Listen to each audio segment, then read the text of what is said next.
Marami kang bang nakikitang positives even though you fell short in this game? Of course, no? Marami mga positive na nakita namin kasi yun nga, if you come to think about it naman, kami yung number 8 seed talaga dito sa conference na to eh. Tapos ang layo na rin ang narating namin. Tapos down from how many points? 15? Pero lumaban pa rin. Yun nga lang, kinapos lang sa dulo. May mga lapses lang talaga. Which is, for us, kaya naman i-correct and i-adjust sa game. Ray, maganda yung naging simula mo kanina, hitting 2 3-pointers. Gaano ka-importante na yung early on, you set the tone early for you personally. Shooting mo kasi ang ganda na pinakita mo ngayon.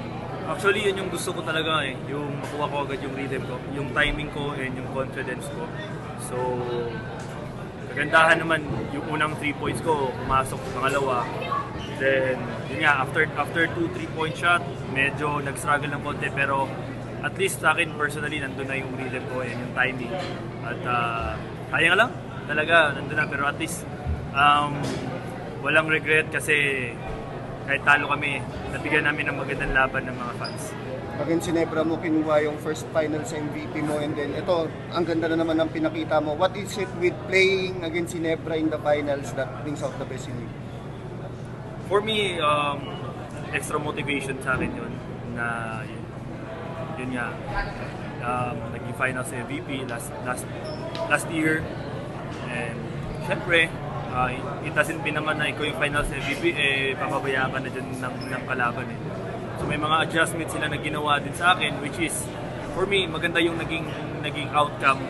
Kasi yun nga, na-limit nila yung shots ko nung first half. But again, extra motivation yung nagkaroon ako ng naging finals MVP ko against Ginebra.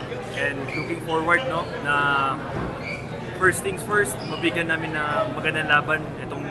Magkaroon kami ng magandang laban itong series na to. And yun naman yung goal din namin. Una, syempre, we're trying to win the championship again. And pangalawa, mabigyan namin ng magandang laban ang ating mga fans na pupunta dito para manood kami at supportahan ang mga kanya-kanya nilang mga team.